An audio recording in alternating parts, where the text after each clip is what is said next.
I bought it so you don't have to. This time we're reviewing the Java Neo 3. The only thing out of the box that you will need to assemble is just the left quick release pedal. To assemble, simply turn the collar until it aligns with the notch.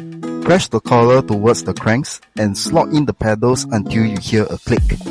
Then turn the collar away from the notch to prevent random pedal ejection. Of course, you can use the provided yellow tab to slot in between the collar and the cranks to also help with the pedal ejection, just in case. The right pedal is non-removable, just something to take note. The stock wheel set is using a 6-port system. Pretty nice and it's loud, smooth rolling too.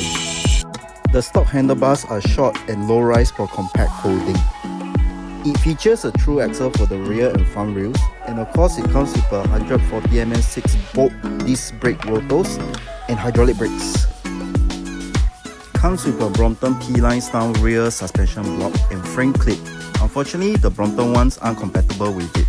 It uses a 31.8 by 520mm seat post, has a good seat post clamp, so no more seat post sliding, a pretty okay saddle, semi-internal routing, and ability to put Brompton front block adapters, and these are using M6 threads, 60mm easy wheels, which aren't very smooth rolling, but it's alright since you're just pushing it around when folded.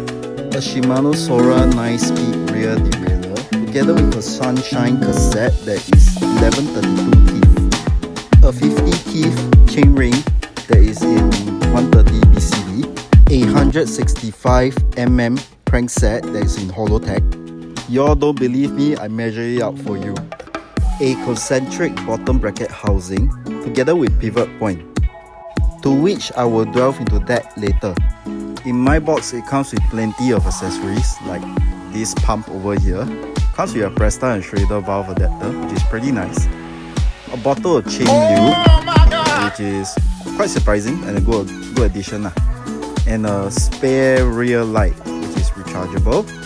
It comes with this bottle cage, which I have no clue what is it for, because there's no mounting points on the Neo for this. My unit has this issue whereby it doesn't click properly and the stem is not aligned to the wheel. The easy wheels are a bit small that it scratches my suspension block. I tried to put 80mm easy wheels on it, but as you can see, the stability suffers. Oh, Jesus! If you want to see how the cassette looked like, this is it, and this is the rotors. The inside of the hub is pretty well greased and it's pretty easy to disassemble. The bottom bracket housing is located at the rear of the seat post, which is weird, but so far it doesn't really affect my riding.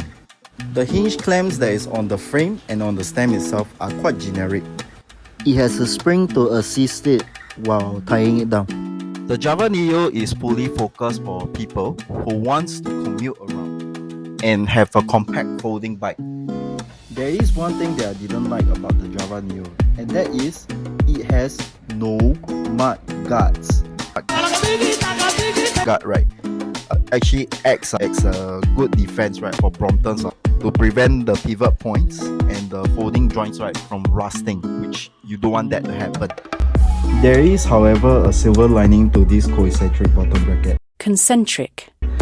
Even though without the use or the need for mud guards, it actually solves some of the biggest problems that Brompton bikes have, which is they are, like previously mentioned, they are pivot point, rusting or shaking after a while through vibrations. To put it simply, it's a very big chunky pivot point that doesn't require any downtime of servicing at all. Oh my God! Wow! I think so. Now there are a few things that I made changes to the bike. This one is the handlebar that I changed out. It's a slightly longer one. I'll show you in a picture a bit of how the stock one looks like. And the saddle, yes, the saddle I changed to a thicker gel saddle, because the previous saddle was, I don't know how to describe it, but it actually felt like I was sitting on a dinner plate. Oh my God! The next thing is the seat post. The seat post length is about 520mm, and that's a bit too short for most people. I I'm 172 and I feel that it's superbly short. I'm bending my kneecaps most of the time. I think the bike is relatively easy and it takes just a few steps, just like the Brompton. To do it, it's very simple. First, you unfurl here. Release the clip, pull it back. Take note that to face your wheel on the other side, which is towards the left hand side. The reason why for that, you'll see in a little bit. And also one thing to take note, before folding your bike, remember to set your derailleur, which I will show in a bit, to the biggest gear so that it doesn't interfere with the folding. If not, the derailleur will hit onto the front fork. Next, set your pedals all the way to the back. Release your frame hinge clamp, pull it over. This takes a while, so give me a while, I'm not very good. Make sure that there's a small little hook right that hooks onto the frame. Next step is simply release your stem hinge clamp, release all the way. After that, making sure that this clip aligns with this one. Simply just clap it on. Then you test it, see whether is it moving. After that, you can simply use this either to push around the MRT or trains. Just remember one thing, do not pull it backwards, if not it will jam. Next, simply just take your seat post, release your seat post clamp, push it all the way down. And there you have it. You can carry it around, no problem. Of course, carrying it around requires you to carry on the nose of your saddle. Without further ado, that's it. That's my review of the Java Neo.